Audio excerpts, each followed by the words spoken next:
Kembali bersama kami, pemirsa, untuk memfasilitasi para pengguna sepeda di masa PSBB transisi menuju kenormalan baru, Pemprov DKI Jakarta akan menyiapkan jalur khusus sepeda di ruas Jalan Sudirman Tamrin. Tetapi ada jam-jam operasional bagi para pesepeda dan sanksi hukum bagi pelanggarnya.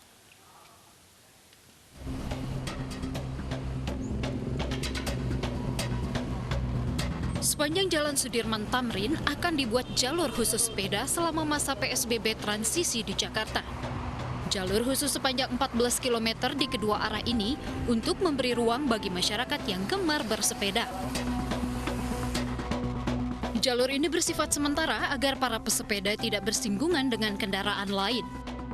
Jam operasional khusus pun diberlakukan. Pada hari Senin sampai Jumat, pagi jam 6 sampai jam 8 dan sore dari jam 16 sampai jam 18. Di hari Sabtu pagi dari jam 6 sampai jam 10 dan sore jam 16 sampai jam 19.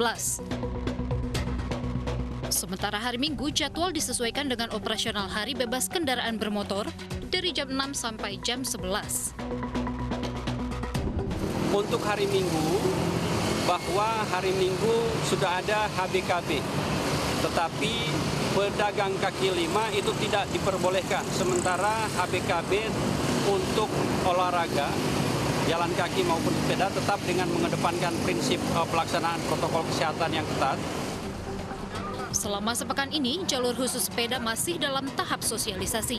Tetapi nantinya pesepeda yang melintas di luar jalur khusus akan didenda Rp100.000 atau kurungan 15 hari.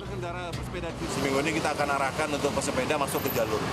Tapi kalau di jalannya tidak ada jalur sepedanya, tidak apa-apa, tidak ada. Hanya untuk jalur sepeda yang ada jalur sepeda. Ini selesai, pandemi ini selesai, kita akan evaluasi apakah jalur sepeda ini masih dibutuhkan atau tidak.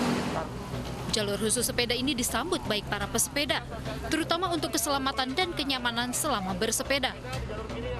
Saya sebagai sepeda sih senang sekali ya, udah disediain jalur. Ya mudah-mudahan sih saya berharap jalurnya benar-benar bisa digunakan oleh pesepeda ya. Tidak hanya untuk jadi tempat tongkrongan motor atau mobil parkiran yang sembarangan nurunin penumpang. Jalur khusus ini hanya diberlakukan selama PSBB transisi dengan mengambil jalur sepeda motor. Jalur ini akan dibatasi dengan memakai traffic cone. Dari Jakarta, Reni Sanjaya, iNews melaporkan. Siswa di sejumlah daerah mengalami sulitnya akses internet saat mengakses situs pendaftaran penerimaan peserta didik baru atau PPDB. Para siswa pun mendatangi sekolah yang dituju untuk mendapat bantuan dari pihak sekolah.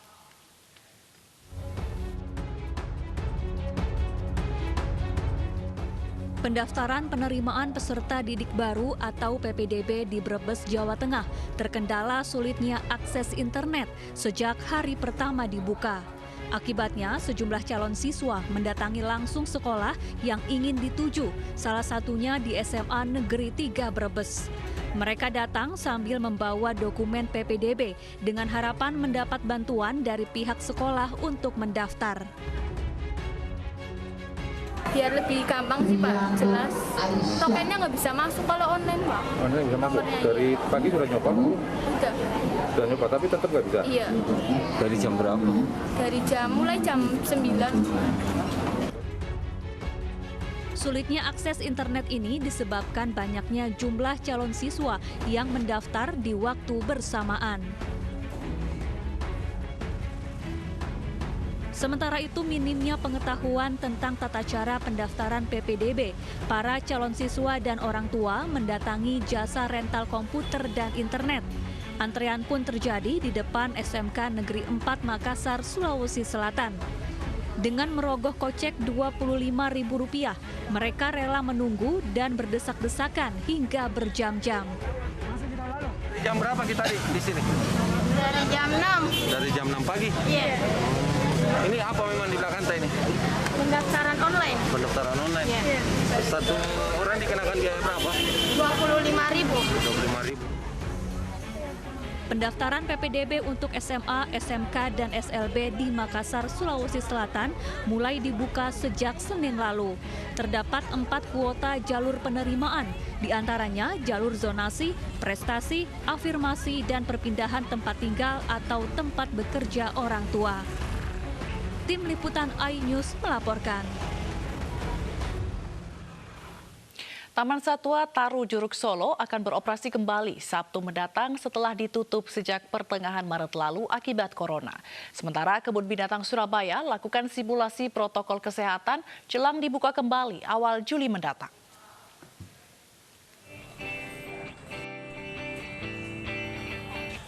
Jelang kembali beroperasi pada Sabtu 20 Juni mendatang, pengelola Taman Satwa Taru Juruk Solo, Jawa Tengah melakukan persiapan sesuai dengan protokol kesehatan di era kenormalan baru.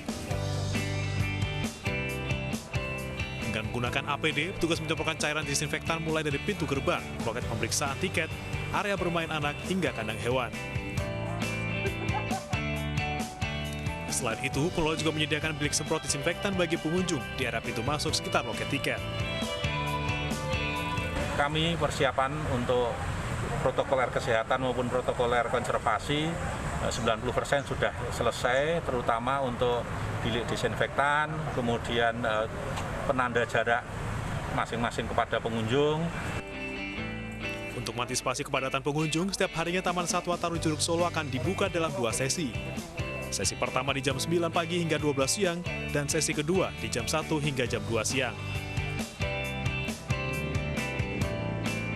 Sementara itu, Kebun Binatang Surabaya, Jawa Timur kembali memperpanjang penutupan operasional hingga 25 Juni mendatang. Meski demikian, pada Rabu siang, pengelola Kebun Binatang Surabaya mulai mempersiapkan simulasi penerapan protokol kesehatan di masa kenormalan baru. Pemberian tanda batas jarak antrian antar pengunjung diberlakukan mulai dari loket tiket masuk hingga ke area kandang satwa. Selain itu, juga disediakan tempat cuci tangan bagi pengunjung. Dan kita juga sudah siapkan ruang isolasi kalau misalnya mereka itu sudah melebihi dari 37,5 derajat, kita akan persilahkan mereka ke isolasi, ya. Dan kita juga punya tim penanganan untuk kesehatan.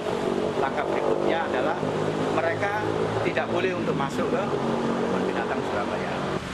Kita melakukan one gate system. Rencananya pengelola Kebun Binatang Surabaya akan kembali membuka KBS pada akhir Juni atau awal Juli mendatang. Selain menyiapkan protokol kesehatan, pengunjung Kebun Binatang Surabaya akan diperiksa sesuai dengan protokol kesehatan. Jumlah pengunjung pun dibatasi maksimal 1.500 orang setiap harinya dan diberlakukan sistem buka tutup setiap 2 jam sekali. Tim Liputan iNews melaporkan.